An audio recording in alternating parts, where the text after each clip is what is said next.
listening to Seminary Dropout, and I'm your host, Shane Blackshear. Somewhere in between seminary and youth camp, it's Seminary Dropout. Let's go.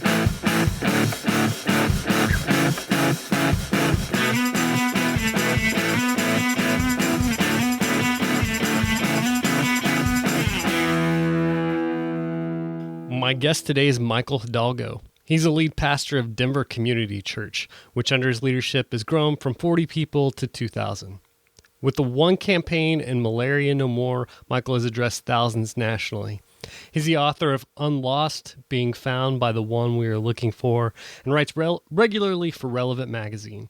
Michael, his wife, and their 3 children live in Denver. Michael, thanks for being on the show. Yeah, thanks for having me, Shane. It's great to be with you this afternoon. You've written this great book called Unchanging God. In many ways, the book is about how people of faith can respond to a world in which our intellect no longer allows us to be absolutely sure about certain things in our faith. Yeah, I think we spend so much time trying to mentally ascend and understand and wrap our minds around concepts and doctrine and theology. And theology and doctrine are important, but I think what happens is, and what we often miss, is that God invites us into this intimate, knowing relationship. And so if you think about your deepest connected relationships in real life, it's not about, like for me and my wife, it's not about me knowing all the right things about my wife. It's about me deeply investing my whole self and her investing her whole self into this deep, intimate relationship. And it begins to really change the way that we think about our connection to God and our relationship with Him and what He's inviting us into as well. The idea that a lot of our certainty is unsustainable, do you feel like that's kind of a new thing because of where we are with science, with scientific breakthroughs and things like that? Do you feel like that's somewhat of a newer thing?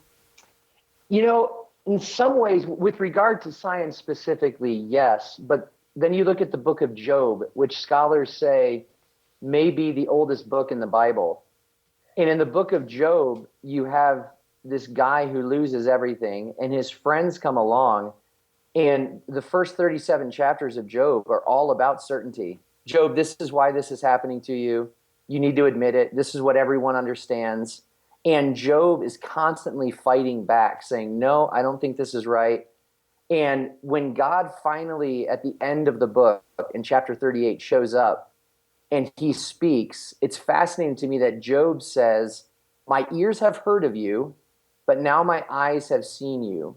I put my hand over my mouth. It's almost as though when Job finally gets the full view of God, he realizes certainty, it's not going to work. And I think, we've come out of an age of empirical research and experiments, and if you can prove it, then it's true.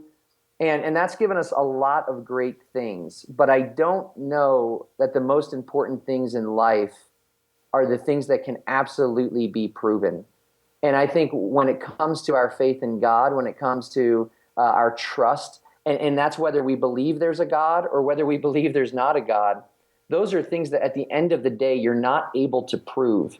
And there is a lack of certainty, which I think that lack of certainty is what calls us forward into greater trust and into a deeper faith. I wonder also if it's a newer invention that orthodoxy has become so narrow. I mean, maybe 100 years ago, maybe it was easier to believe that Genesis 1 was a historical account of the creation of the world. And that's something that you touch on in the book. But now, it feels very difficult to sustain that belief if we want to, have any kind of trust in science or anything like that. But at the same time, I kind of also wonder if it's also true that dichotomy between orthodoxy and, for instance, a poetic reading of Genesis 1 is also somewhat of a modern phenomenon. Yeah, I'll go back to the ancient people, they weren't writing this book, or I would say Genesis 1, this poem. They weren't writing it to say, hey, we have this, empirical evidence and proof as to how this was the world, or the world was created. They were writing from a standpoint of, this is about God. And so if you take Genesis 1 and just lay over it, this is a story about the creator God, not about the creation. All of a sudden, even just that little shift begins to change the way that we look at it and the way that we can view it. And I think there's this sense in which we try, when it comes to orthodoxy, to pin everything down perfectly and have our propositional statements and our bullet points and supporting verses. And again, that has its place. But at the same time, then there's this other side of going, at what point do we, when it comes to orthodoxy, do we stop saying, okay, we don't need to keep working on this because we've got it nailed down? And that for me is where I think that's where the real fun begins, the wonder and the worship and the awe that we can work forever and we're never going to fully know or explain God. And I think that that's the invitation, that come and know me, come and be in relationship with me, and knowing all the while we'll never get to the bottom of the whole thing. You kind of call for an adopting of, use this term of, or this picture of lenses, that we view world from a certain lens. And, most of us, we start out viewing it from the lens that we grew up in, whether that was conservative Christianity or whatever that is, secularism. And you call for adopting more than one lens as opposed to exchanging one lens for another. Flesh that out a little bit. Yeah, so I grew up in a really conservative, some would call it hyper-fundamentalist home and church. And it would be really easy for me to throw rocks at it. And quite frankly, in the past I have just really almost disregarded it. And what's happened to me over the last probably 5 or 10 years is I've looked back and realized that upbringing actually gave me some good things. Like, it gave me a moral compass. Now, it was an overly stringent moral compass with regard to some things, but in regard to life, it wasn't just saying, go do whatever you feel like, you're the captain of your own fate. So there was that piece of it that was really good. It was very, very serious about the Bible. When I was growing up, the Bible was always something that we were looking at, talking about, reading, which gave me an understanding and even just a knowledge of where things were and what was said and what these verses, how they connected to this piece. So when we say, man, I grew up this way and I'm just going to throw all of that away, what we do is we potentially throw out some really good things. And it doesn't, as we discover new things, and as, like, for me, I moved from New York State to Michigan, and I discovered that there was a whole group that loved Jesus who lived and looked at the world differently. And rather than throw away everything that I learned before I moved to Michigan, I was able to go, wow, this is just expanding the viewpoint. This is just making things look a little bit more rich. This is making things more robust and a little bit more broad. And so I think so often we're quick to just throw things out. And we forget that God, actually, he's not one who ever throws anything out. C.S. Lewis reminds us that in even our biggest mistakes, that God will one day transform that agony into glory. And so why would we just assume, nah, we gotta throw this out? Because I think God invites us to a bigger and bigger, more expansive viewpoint. What has your journey with doubt been like? Yeah, well, growing up in the world that I described, the fundamentalist world, and I don't say that, like, use the word fundamentalist in a negative way, there wasn't much room for questions or doubt, because what that represented was you're saying that this whole enterprise we're about might be wrong, and we're not wrong. So I just learned to silence it for a while, which I found out that burying doubt doesn't make it go away. It actually can be quite corrosive. So when I went into college, I met a bunch of guys who kind of felt like me. We just had a ton of questions. We really were compelled by Jesus, but not compelled by Christianity. And then after college, I had spent my college years asking my friends and talking about it. But finally, after college, I met a pastor, and he like championed questions, and he championed doubt, and not doubt for doubt's sake, but hey, as we grow, the more we learn, the more we know, the more we see the world, of course we're going to have more questions. And so he was the one that really encouraged me to make those things known, to wrestle with them. And I think most importantly, he acted as a guide in that. He didn't try to give the final answer or these are the answers, but he would say, hey, think about this. Have you asked this question? And that was really, really helpful for me. And so today I still encounter questions. When I sit with families who are burying their 4-year-old daughter who died of cancer, there's questions, there's doubts, there's God, why is this happening? How can you be good? And rather than just bury those in the tradition of the psalmists who are always asking questions of God, just making those known. And I think in that, when we have the faith to say to God, I'm not sure about this, we're actually saying to God, but I trust you enough to let you know that. No, it seems like God created us to be that way. One, in that, I have to believe that our intellect is a gift from God. Mm-hmm.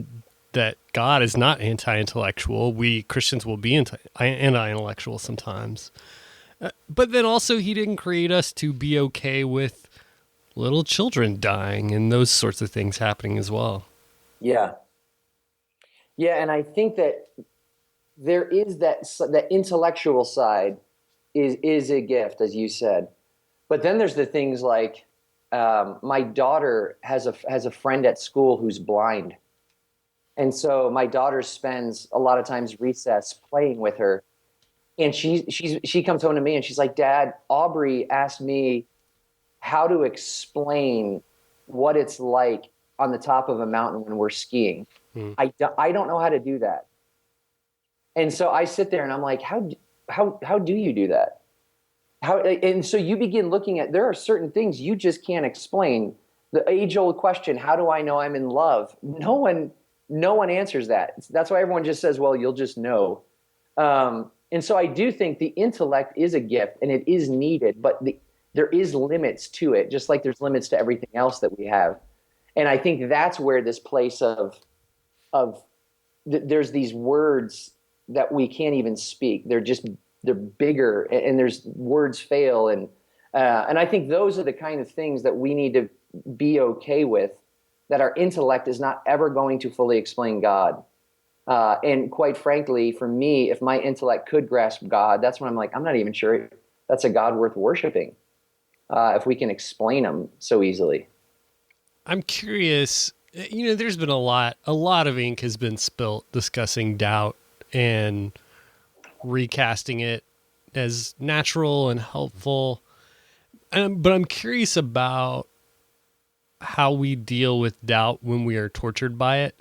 Because I think a lot of the discussion around doubt has been reaffirming that we shouldn't feel guilty for doubting, that it's not sin to doubt.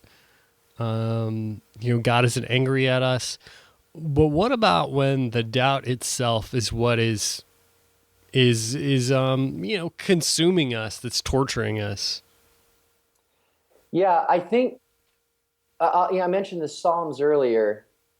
Walter Brueggemann talks about if we actually translated the Psalms in the context that they were written, we probably would feel really uncomfortable reading them. And so you have these people that, it's not this very polite, hey, God, I'm really struggling. If it's like, where the blank are you? I'm dying down here and you're nowhere. And so I think there is this sense where we see the full display of humanity in Scripture, where these are people plagued by doubt. These are people, as the psalmist writes, sitting by the Kebar River, having hung up our harps. And history would suggest they probably died in exile. So they actually never got to the place where they saw God redeem and restore and renew. And so I think there is that place of saying, first, if you're plagued by doubt, you're not alone. This is not a unique story. And that's not to dismiss the story, but it's actually let's recognize we've had this before. And so I think that's first and foremost. I think the second thing is to get to a place where we move past being polite with our doubt, and we're comfortable raging in front of God, like a little kid stamping our feet in front of God, because this just does not make sense.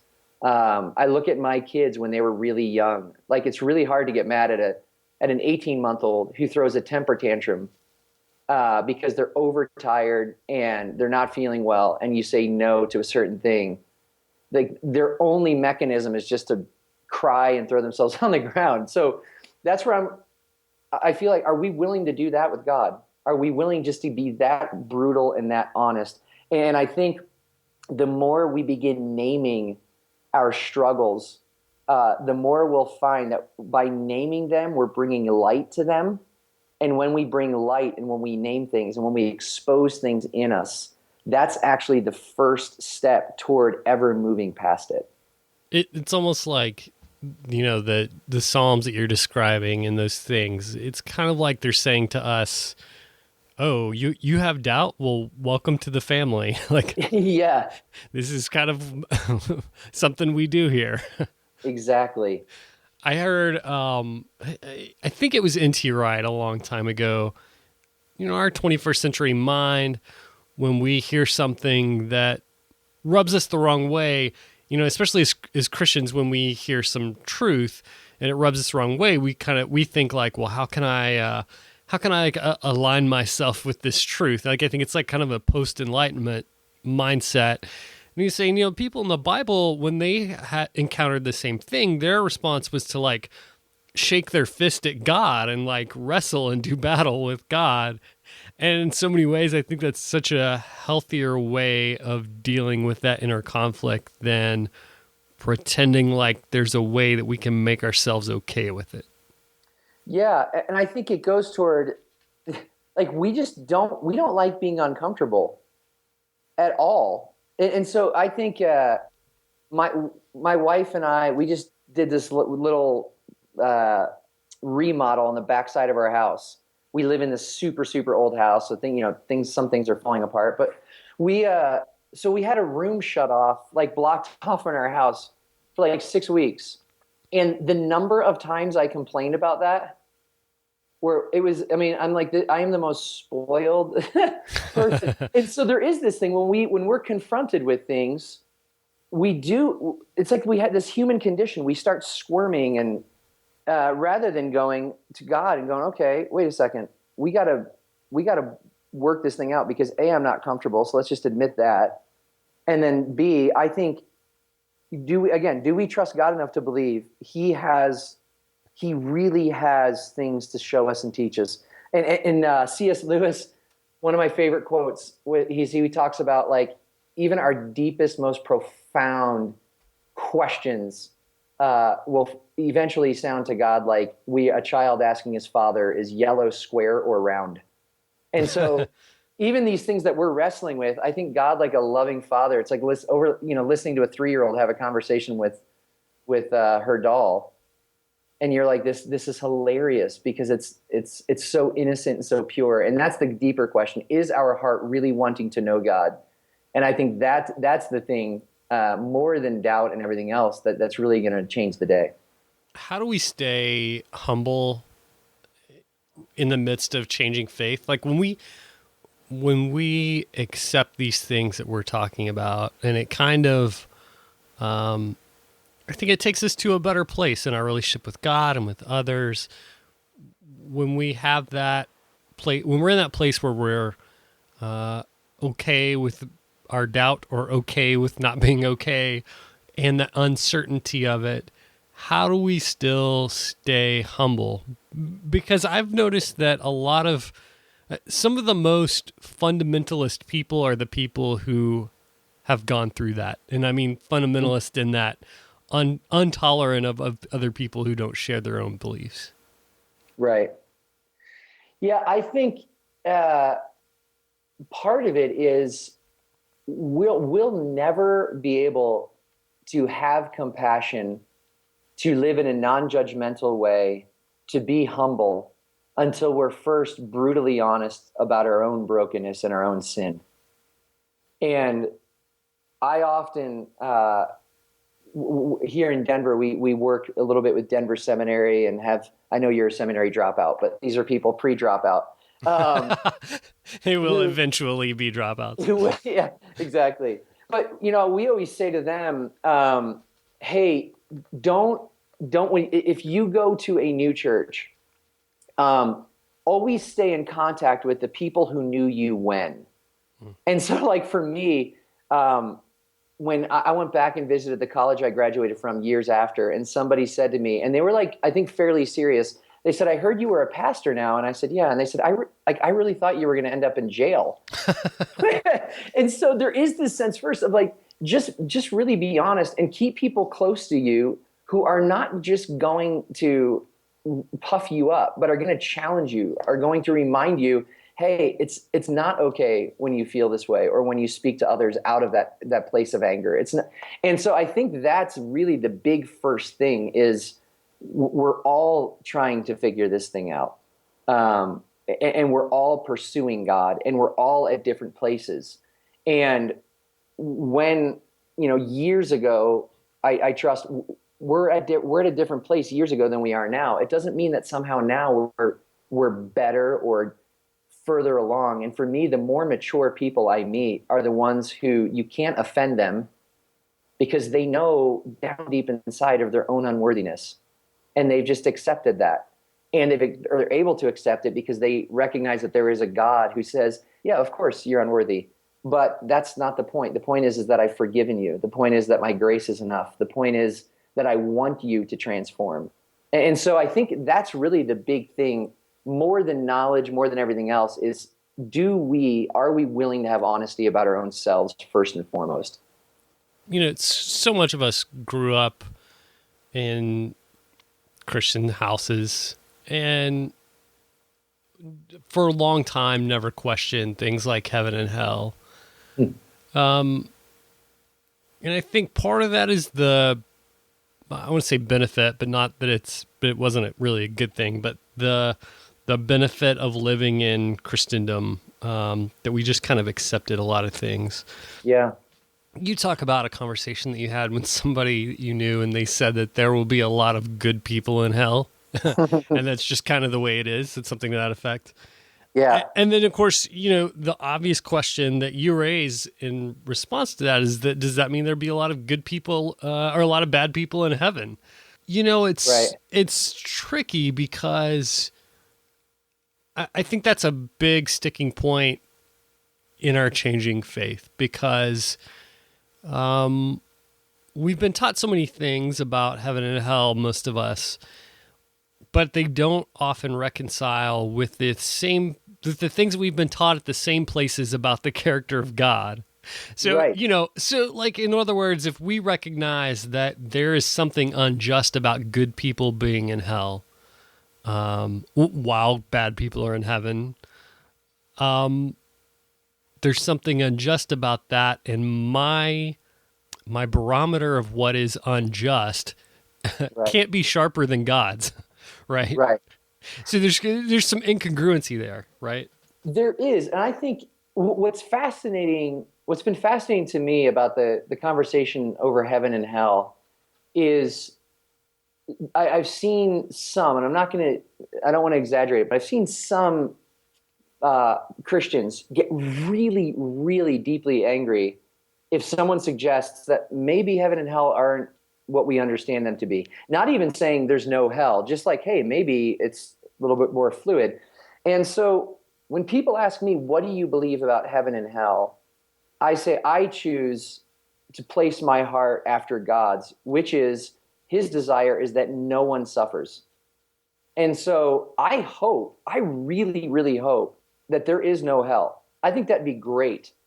Like, it would be the most unbelievable story at the end of it if somehow God is weaving this story of redemption and just blows everybody's mind. Our minds will be blown, but like that to me, I'd be like, that'd be genius. And the reason I hope that isn't because I want to be wishy-washy and say, well, everyone gets in, but because that's what God's hope is and his desire. He doesn't want his people to suffer. And so I think for me, that's why I get confused of like, wait, why would we be upset if there's no hell? Because what it means is that God's forgiveness is broad enough and deep enough. And I think some of that goes down into God's grace and forgiveness. Like, we're all about it until we realize, like, God's love and forgiveness for the person who has hurt us the most deeply is actually the same amount and the same level as it is for us. Mm-hmm. And so, part of me wonders if we are in heaven one day and the person that has done unspeakable things to us is there with us, and we can't tolerate that. At some level you go, well, that's kind of a hellish feeling. I mean, like, so I think there is a lot of questions. And I think at the end of the day, it's, are we going to, with God, is our deepest desire that no one will suffer. And if that's the case, then what are we doing day in and day out as followers of Jesus to live in such a way where we're showing people, man, I don't want you to suffer either now or for eternity. Well, and it seems to, and I won't belabor this because it's something that's been talked about a lot on this podcast, but if someone, even if someone leads a fairly immoral life, how much suffering would it take for justice to be served? Like if somebody lives, if they don't murder anybody, but they're just kind of like a shady character, right? And they live 80 years. So like how much punishment is just? Like 800, 8,000? Well, even after that, eternity is so much longer than that. Right. So eventually it's like the price has got to be paid, right? I mean, and so, at some point it just seems to kind of fall apart. And so I think that, I'm really glad to see just the re-examination of Scripture. And it's not as if people are abandoning Scripture or even orthodoxy when we do those sort of things and we take a look at it and say, yeah, maybe like what we've traditionally thought. One, maybe people haven't always thought that within Christianity, and two, maybe what we've thought for the last 100 years or so wasn't exactly right. Yeah, and I would add to that, admitting too that whenever we draw boundaries of like who's in and who's out, or we draw boundaries of God's grace, it's interesting that whoever is drawing them is almost always smack in the middle of the in group. Oh, yeah. And so can we just recognize there are different Christian traditions, there are different people there who they haven't towed our particular party line and you know what, they're going to be there. And so we joke a lot here that the two things we're going to hear most in the life to come is how did they get in here? And then the second thing is where's so-and-so? And I think that there is this, again, it goes back to, do we really live in a way where people would say, now that's a person who doesn't want anyone to suffer? And I think if we can live that way, and if that's the heart of God, then at some level there's going to have to be a trust of, you know what, it's going to be just. And like you said, when you talk about how long does a bad person have to be punished, like I know some really, really good people. Like I talked about the chapter that you mentioned in Changing Faith. My friend Jamin's dad, he's like an unbelievable guy, but he just doesn't like Christians. And so that's where I'm like, what is he going to be punished for? He's a better person than I am. And so, the questions do abound. And I agree with you. I think it needs a lot of thought, and I think it needs a lot of deep compassion along with the intellectual thought. And, just so it's said, so I don't get emails about this. I'm not one. I think that there is a hell. I think I'm kind of at the point where I can say I'm an annihilationist, something like that. But that we will be surprised, who's there, like you were saying, who's there and who's not there. So one of the things you talk about, you had this phrase that's great. You said that the church is at its worst when it acts as the moral police of culture. I'm curious what you think should be the church's response in its posture towards culture. Yeah, well, the rest of that quote is the church is at her worst when she's the moral police of culture, and at her sparkling best when she is a healing agent in it. And I just, Denver is, and it's fairly post-Christian, the urban area where we live and where our church is. And I just haven't met anyone yet who, inside or outside the church, who has someone shake a finger at them and is like, oh my goodness, you're right. I'm so happy you pointed out. And Right. so when I meet people, what surprised me when I moved here is people here are really, really warm spiritually. Like but don't try to proselytize them, but they're very open to listening to what you believe. But what I see more and more is people here really want to see, actually, are you living for the betterment of this world? I don't care what you believe or what doctrine you can state. Are you really living? And I don't necessarily think that that's unique to Denver. And so I think the church's place in culture is always to come to a place to go to the margins first. It's not original to me, but someone said grace is like rain. It always runs downhill and settles in the lowest places. And so for us, the building I'm in right now, we have a chronically homeless population all around our building. And so for us, we say, man, we need to know these people. They need to be a part of our life and the part of the fabric of our community. And then our other building, which is south of here, is across the street from a really popular pub. And so we're like, we need to know the owners and the bartenders and so there's this sense of, I think so often there's the idea, if we're going to be a part of culture or serve culture or heal culture, we have to go to the big game changers and find out what they're doing and how can we help and everything else. And what we constantly tell our people is, whether you live in the suburbs or whether you live in the urban community of Denver, you don't have to walk far to find people who have need, to find people who have bad news, to find people who need help. And so it's not a program. It's, are we willing to live with new eyes? Are we willing to see the issues and the problems right in front of us? And then if we are we willing to actually address that and do something about it?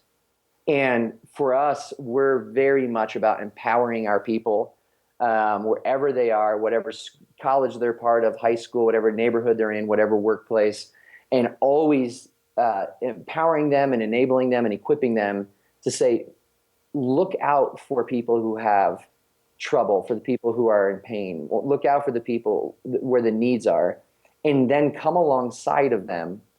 And in your empathy and identity, ask how you can begin loving them, caring for them, and healing them, and moving them forward. Not as a bait and switch, but just because that's what we think Jesus did. He became one of us and walked with us and took on our pain and our sorrow voluntarily.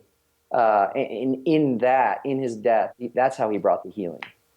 I think that legalism is something that's probably common to the human experience, but especially those in Christianity, because there's obviously, in following Jesus, there's some inherent morality there. Mm-hmm. But often when we have conversations about legalism, it's a veiled time to rail against conservatism or fundamentalism, and rightly so. But you point out too that the other side of that is just saying, instead of saying what we can't do and being legalistic about that, oftentimes we just run to the other side and then say what we have to do as Christians and just be legalistic about that. Yeah. Some have called it, use the term missional. Other people talking about a lot about social justice.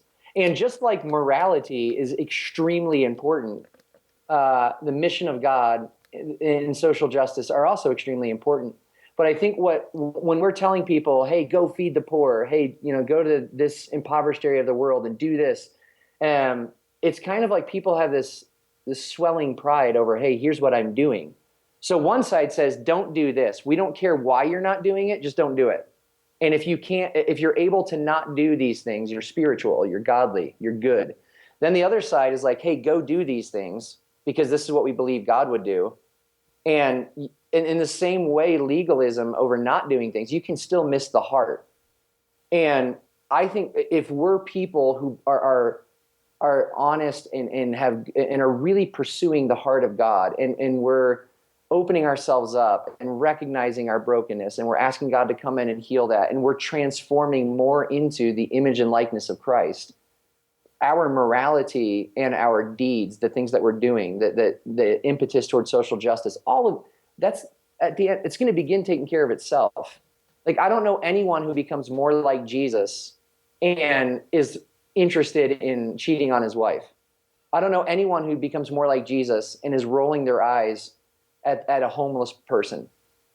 Yeah, and so there's that sense of like, it's because as we become more like him, as we surrender more of ourselves to him, those things begin to happen. We're seeing with new eyes. We're thinking with a new mind. We're hearing with new ears. And so that's really, I think, the heart of legalism is actually that there's no heart.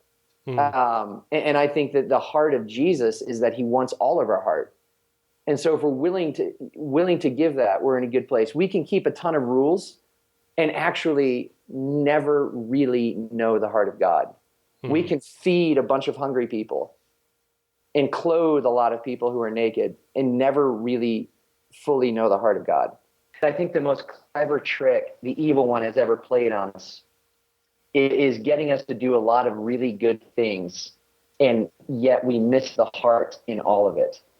It seems like, one side says, hey, don't worry about these like good works, these deeds, these, social justice issues. Mm-hmm. Just work on this kind of the piety stuff, work on that. And the other side says, no, it's all backwards.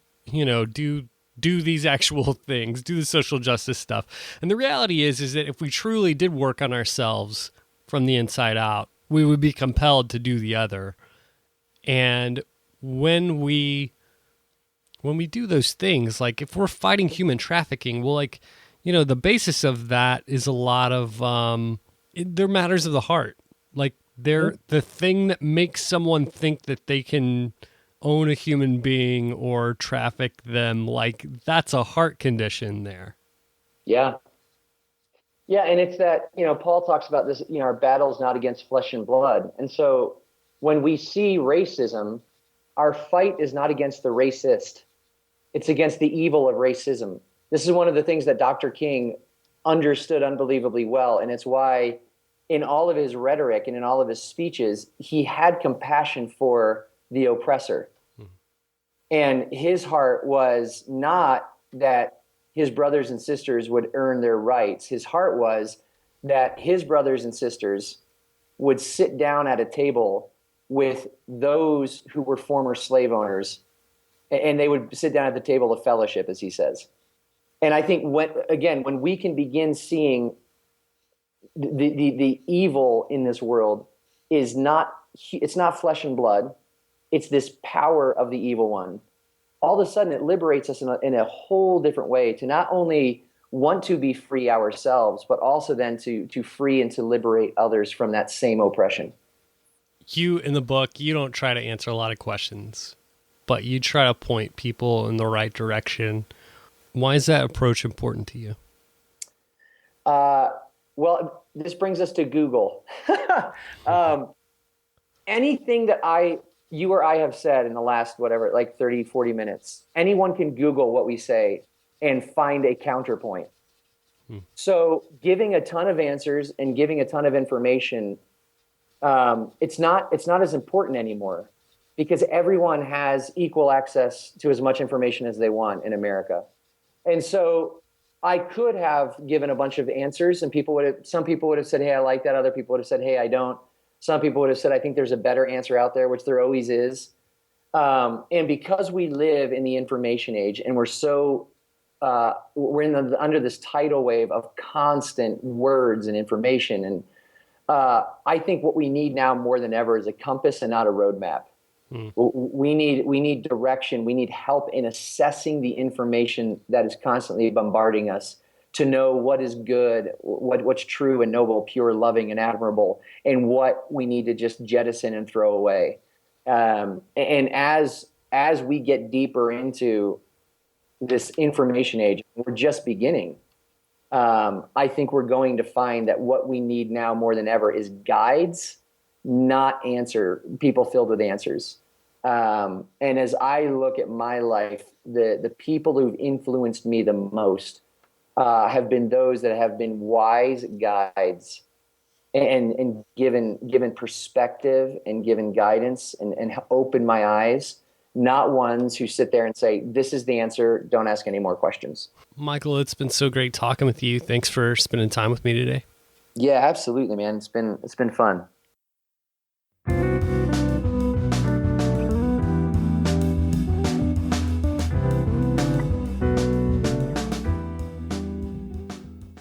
Thanks for joining me for another episode of Seminary Dropout. Remember, you can find all the show notes for this show and all shows at shaneblackshear.com.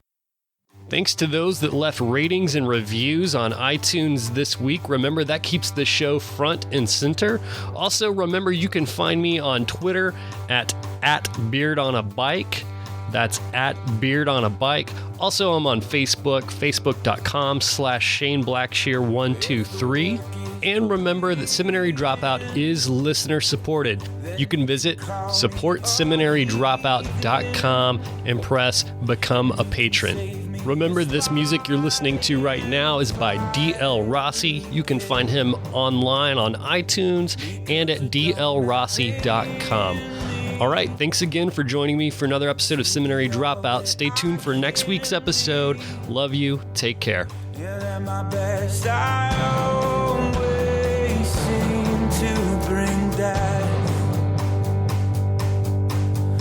But there's still hope for me. This great